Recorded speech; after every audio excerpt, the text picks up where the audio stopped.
Hello everyone and welcome back to Sunsoul Gaming. So the Hellcat has done it again. As you all know, it's my favourite tank in the game, and the reason for that is because it gave me my first ever Ace Mastery way back when I was playing a PC version of World of Tanks. And yesterday, it done it again. The Hellcat has given me my first ever Fadins Medal. Now, it's a rare thing to get the Fadins Medal. It's not an easy one to get. You have to kill the last tank of the enemy team with the last shell in your chamber. And I wasn't trying to get it, but here we go. It's here for you, and I hope you guys enjoy this match, because I did. Now, we are on Desert Sands for this one, and, well, in the Hellcat. Rocking that new camouflage that's come out with these rank systems. Having the purple one on here because, well, I haven't apparently played my Hellcat enough to qualify for the gold camouflage yet. I don't have enough experience saved up in this tank, so purple it is. And it does us quite well. Anyway, as you can see, our team, they're looking at stay on the heavy side here. We do have a couple of light tanks, and they're going to do their job. One of them is going to zip over the tracks here and come back this side. The other one is going to stay out in the field. I'm just going to take a couple of blind shots down here. Hopefully we can hit one of these 2 TDs on the enemy team. It's always worth the risk at the start of the match on Desert Sands. If you're in a tank destroyer, just sit back a little bit from the top of the ridge and just blind shot their TD spot. If you can push them out of position, it's very useful later in the game and very helpful to your mediums trying to scout the field. Now, we do catch that light tank trying to run away, and because he's running away, that gives me the impression that the enemy team is not out here in the field at all. So we're going to jump over the tracks, we're going to push up here, we're going to see exactly what we can find from the outside, and just cause chaos using the very quick 5.5 second reload that the Hellcat has. And looking for shots there, we didn't have them. We are going to get a nice juicy shell into the side of the KV-2's turret. If I aimed higher, I might have hit the ammo rack there, but you know, it is what it is. We do spot this guy, and that's what I mean. This guy's sitting on the tracks. I would have only just been missing him if he was sitting there when I was blind firing. But we're not going to worry about him too much. He does have my light tank to contend with before he can contend with me. The light tank's going to probably just be focusing the crap out of the track section over there and keeping him off me. So we're just going to use this little hill here, and I do love this sand dune. This one that I'm sitting on, anytime you're firing into the center, this one actually gives you all of the best angles, and you're going to see it in this match here. Now we'll go for the shot on him. Unfortunately we miss, and we don't want to get hit by the KV-2, who does hit the tracks of this train cart. We get another shot into him. We do get quite a few lucky bounces here, as you saw from the blastoid just bouncing off our mantlet there.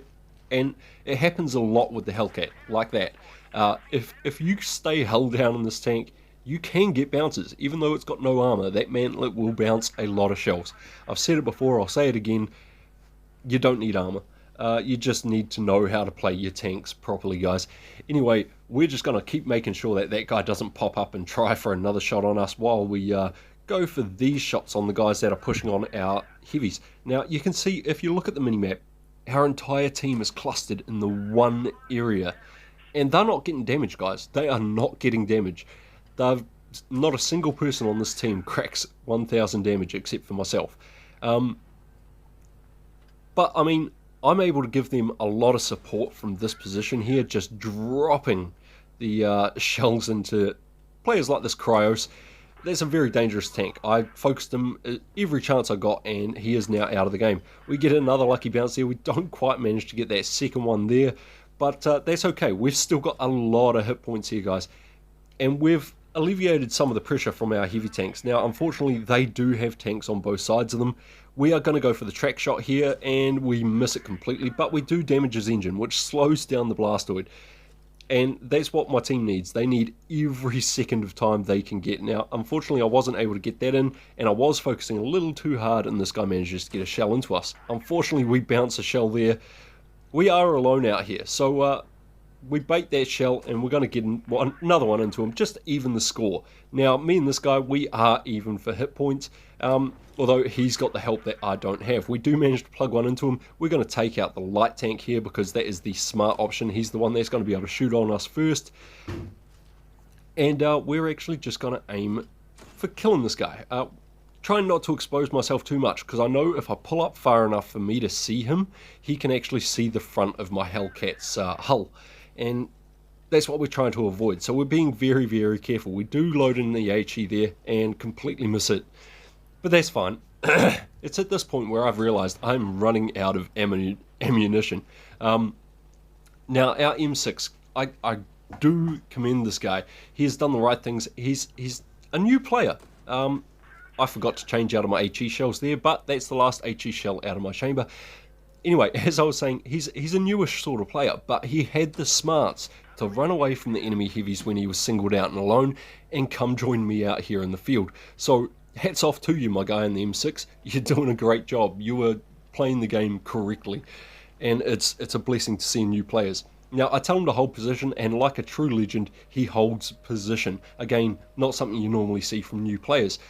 Anyway, we have 6 shells now, and we're just going to roll around here. Unfortunately, RNG takes our shell away from centre mass and just tracks this blastoid, but we are going to get another 1 into him. We're going to go for another 1 here, and that's 2 into him, and that puts him down on a 1-shot. Now, I should have hit my adrenaline and just got that reload going faster, but I didn't, and I catch a fire in return. That puts me down to a 1-shot now, and that's very dangerous. I've still got 2 tanks alive. I've got 2 shells in my chamber, well, in my gun, ammo rack. I've got 2 shells in my ammo rack, guys, but we snap that one. We clear out the guy that's trying to cap base. That just leaves us with a tier 5 Churchill 3, which, well, up against a Hellcat, the armor on the Churchill 3 means nothing, especially when that Hellcat's only ammunition is the APCR. The guy doesn't really have much of a chance of defending against that. However, if he gets the right angle, he could get a lucky bounce, but he's not going to. I'm playing smart. I was expecting him to push out to the dunes, which, again, I don't think he's doing at this point. I just thought maybe he would, which is why I didn't want to be sitting where I was. Now, he clearly wasn't paying attention to his minimap, because I started making this move before I had reset my camo. Now, I stopped there just to see if he was still in that central position. Don't see him, carry on moving, and light him up as we're driving off. Now, I was thinking about cutting straight through the buildings there and going for him, but I figure there's a good chance he's still looking out to the dunes. So we'll just come right around the back. We will load up this APCR shell of ours and just pop him out of existence. Now, he turned right at the end there, and that was dangerous. If he'd turned just a fraction more, that shell may have bounced. However, we get the shell into him, we get the kill, we get the victory, we get 4,460 damage, which puts us at number 3 for NA for this season in the Hall of Fame, and it puts us in number 4 across all of the servers for this season in the Hall of Fame. So, super happy about that, and super happy about that massive carry right there. 4,400 damage, and winning it for the team. Now, I didn't do it alone. The team did help. They held and lived for long enough for me to pump out enough damage to get that Fadins Medal right there and fire off every single shell that this Hellcat has. Now, I actually go into battle with 2 shells less than the maximum capacity, and that's just my own superstition, but that allowed me to get this Fadins Medal. So thank you all for watching. Don't forget to hit that thumbs up for me if you enjoyed this video, and until next time, stay safe, use cover, cheers.